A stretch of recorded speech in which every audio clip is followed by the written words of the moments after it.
Hello. We're going to speak a bit about your movie Sharkwater. Great. I wanted to know why you decided to make a documentary about sharks. I was working as a wildlife photographer. I traveled 8 months of the year all around the world photographing conservation stories, lions, lemurs, everything. And I took a photo assignment to the Galapagos Islands in Ecuador. And instead of finding sharks in all their majesty underwater, I found 200 dead and dying sharks on 100 kilometers of long lines.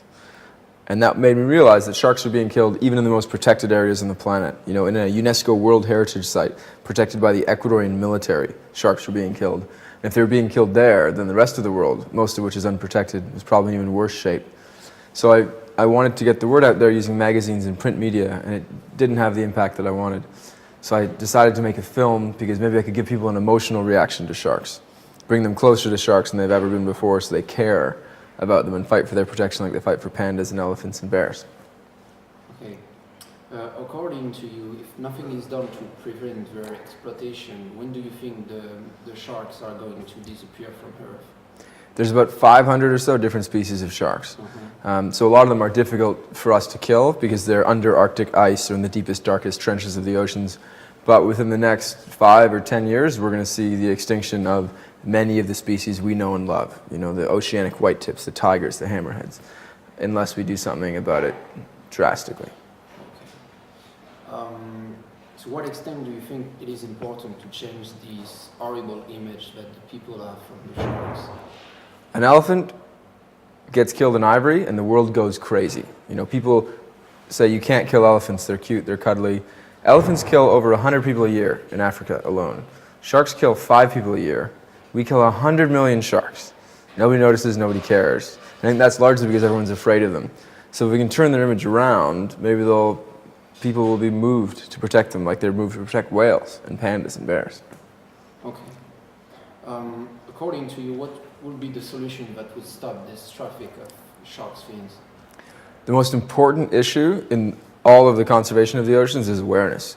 People can't see what happens in the oceans the same way they see what happens on land. So, you know, you could see 100 dead elephants on an African savanna. You can't see 100 million dead sharks in the bottom of the ocean. So it's awareness.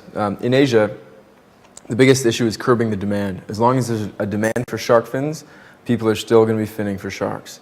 And surveys have shown that between 50 to 75% of the people surveyed on the ground in China don't know that shark fin soup has shark in it, because the translation means fish wing soup. And if they don't know that, then they're not going to know that their consumption of this creature is causing, you know, the demise of one of the oldest, longest-lived, most important predators the planet has. So it's largely an awareness issue, awareness on the ground in China and awareness in the Western world that this is happening, and it's a big problem for people as well. Okay. You show in your movie that the disappearance of the shark would finally lead to the disappearance of the human species. Can you explain us a little bit this theory?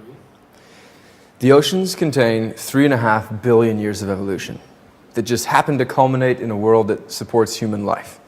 1 billion years ago, the planet was incredibly hot. You know, it was a carbon-filled atmosphere. Then plants evolved in the oceans, sequestered carbon dioxide and released oxygen into the atmosphere. The planet cooled and life walked out of the ocean onto land. And the same situation persists today. 70% of the oxygen we breathe comes from life in the oceans. Life in the oceans that sits below sharks in the food chain, where it sat for over 400 million years.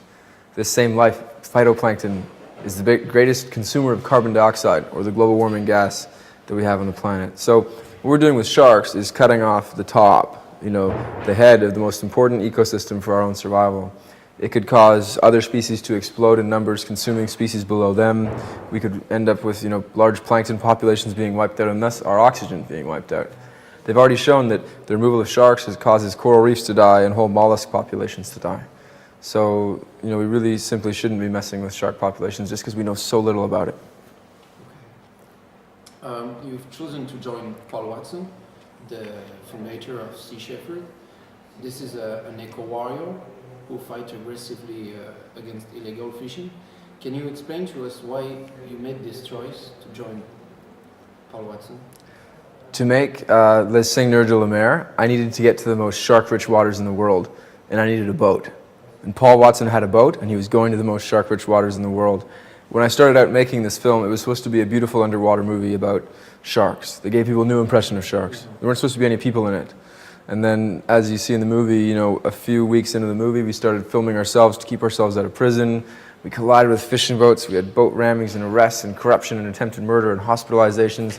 And the movie took a very different turn, and people became part of the film. And the story had an arc, and it had a real, you know, human interest to it. And what I think is really important about the whole story and about whole conservation methods is if people realize that conservation isn't the preservation of species and ecosystems any longer, it's changed. It's not about hugging trees, it's about saving humans. You know, humans' lives are at stake now, because right now we need 6 planet Earths to sustain life. We waste 54 billion pounds of fish every year while 8 million people die of starvation. 90% of all the big predators in the oceans are gone, and every single fishery will have entirely collapsed by 2048. If people knew that we're fighting for people now, not just species, I think they'd be more open towards every different conservation method. Okay.